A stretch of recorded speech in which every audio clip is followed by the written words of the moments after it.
Pressure from the Bengals. Roethlisberger, Juju Smith-Schuster is blown up. 4th and 8, game on the line. Cousins, Hockenson, he is not gonna get there. We've had 4 NFL seasons of the 2020 so far, and 3 of them have had one team that has come off as abnormally fraudulent. You just saw, I think, 2 of the defining moments of the 2020 Steelers and the 2022 Vikings. The former was an 11-0 team that certainly had the attention of football fans during their run, but no one had faith in said team come late December. The Vikings team was 13-4, had the largest comeback in NFL history, and no one believed in them the entire season. The teams may have racked up wins, but we knew deep down they were not legitimate contenders. This pains me to say as an Eagles fan, but this year the Eagles obviously were that team, a team much worse than what the record suggested, and flat-out frauds. It now seems like a distant memory, but the Eagles were 10-1. They just beat the Cowboys, Chiefs, and Bills in back-to-back-to-back victories, and for all their flaws, they would just win football games. That was their identity. They got the job done. But you know, you look at that one loss against the Jets, and it could tell you a hell of a lot about this Eagles squad as a whole.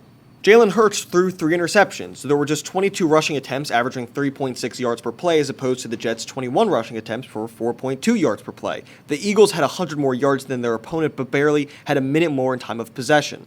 You may be thinking, Nick, that's really a hodgepodge of stats right there. Some of them seem emblematic of the larger problems of the team, but some don't. And to me, that's kind of the point. At the end of the year, it's easier to assess which problems really hurt the team more than anything else. And I think the majority of Philadelphia fans would agree that yes, the defensive backfield and the offensive play calling were really the things that plagued the team. But I don't think these 2 central problems were so overt in the early part of the season throughout the 10-win, 1-loss stretch, because it seemed as though there was a new problem every single week. Whether I was listening to NBC Sports Philadelphia, First Things First, talking to my friends, I was getting treated to a new bunch of stats that were condemning a different part of this Eagles team week in and week out. When it seemed as though a single problem was solved, 10 more ones emerged. I think the offense and defense nearly alternating in their poor performance each week gave each side of the ball more leeway in terms of the quality of the product they were putting out on the field. After all, in order to be frauds, you have to get some victories and you have to put up a facade, and that's exactly what the Eagles did. Each side of the ball could claim that they led the team to some victories. I think the defense really helped out in the Chiefs game and were the central component of why we won that game, because the offense was going 3 and out over and over again. And yet, with all the fatigue I'm sure that the defense faced, they stayed on and contained Patrick Mahomes. While the defense was getting torn up by Sam Howell in the Washington bouts, the offense was really singing and proved that it could provide for the team in big moments. I think it was difficult for the team to confront their deficiencies because they saw that week in and week out, almost without fail, a certain side of the ball could be spectacular in certain moments and will them across the finish line. And that's how a fraud is born. Positive results in the win-loss column, big moments and big encounters. Just like we saw last year with Minnesota, they were winning these close games, winning the turnover battle and huge encounters, whether it be the one against Buffalo, whether it be the comeback against the Colts. But if you looked at the meat and potatoes, if you looked at things like the point differential and that they were getting absolutely destroyed by better teams like the Eagles and the Cowboys, that would show you everything you needed to know to see what this team truly was. I don't think any Eagles fan was too overjoyed with that 10-win, 1-loss record because we knew that something was awry. We just couldn't put our fingers on it. But like with all frauds, eventually you will get exposed for your biggest issues.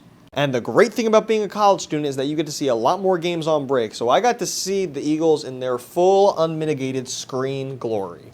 This team had an obsession with screenplays. The commitment to the jailbreak and bubble screens, even on 3rd and long, was absolutely maddening to observe. Would you believe it if I said that I knew a person that was at the Christmas game that said that the entire stadium was chanting run the ball against the Giants because the offensive play calling was so inept and so uncommitted to the run game, even with DeAndre Swift and a choir that was supposed to make this a complete Super Bowl contender?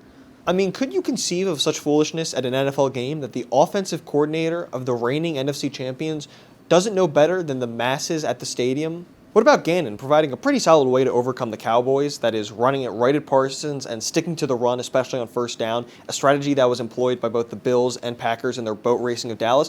What about not doing that at all and trying to go pass heavy before the game even got out of hand when it came to the second bout with Dallas this season? And what's even more mind-boggling is that we're not even trying to get all these screen passes to our best players. We're trying to give it to Quez Watkins. We're going to occasionally use Devontae Smith, notably skinny legend in the league, as a blocker. And we're not going to even put AJ in the slot or use him in motions to confuse the offense at all. We're just going to have him out wide and not give him to it at all. The more I think about this play calling, the more gutless and confounding I find it to be, and the more I realize that Brian Johnson was probably the guy that should have been let go when we decided to make a coaching swap. Do I even discuss the defense? Because I think everyone knows what's going on there. Bradbury has regressed an unnatural amount this year. The promise of the defense is the front four getting pressure. They failed to live up to that expectation this year, and the backfield just seems like they have no tackling skills at all. Honestly, I'd rather talk about the demeanor of the team. Their energy going into the postseason in those 3 final games after getting destroyed by San Fran and Dallas. Because even though they knew what was on the line, that they could have easily scooped up a 2-seed, a home playoff game with 3 bad opponents, the fact that they knew that this could be the final season of multiple Eagles legends, they still came out lethargic, pissy, and unwilling to play hard for their team.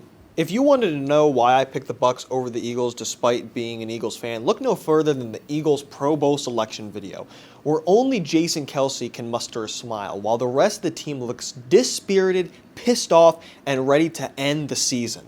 If Sirianni has lost the locker room, if he can't motivate the guys anymore, so be it. But, as Barrett Brooks, former Philadelphia Eagle, says, you can't coach effort. And it's not that they didn't put effort in over these last 3 winnable games for Sirianni. They also didn't perform for teammates, Philadelphia Eagles legends, who might have to stop playing a game that they love more than anything else in the world. And they didn't perform for fans who were so invested in this iteration of the Eagles and had so much faith in them after seemingly evading the Super Bowl drought, the Super Bowl hangover this year. But obviously that wasn't the case. And that lack of effort, I think, is damn near unforgivable.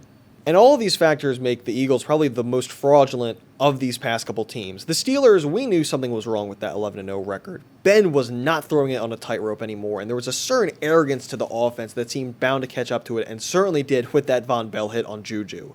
With the Vikings, we knew that Kirk was a regular postseason underperformer, and the defense was glaringly awful the entire season. Neither of those teams had as talented rosters as the one Howie assembled this year. Neither of those teams had the proven playoff success that should give them confidence going into the postseason. But they still tried. They still wanted to win the game, even though they were outplayed, and in the Steelers' case, thoroughly outplayed in their playoff defeats. But with this Eagles team, you just can't say, you can't confirm that they wanted to win anything this year post the Dallas loss. They seem to really give up, and as an Eagles fan, that is a really hard pill to swallow.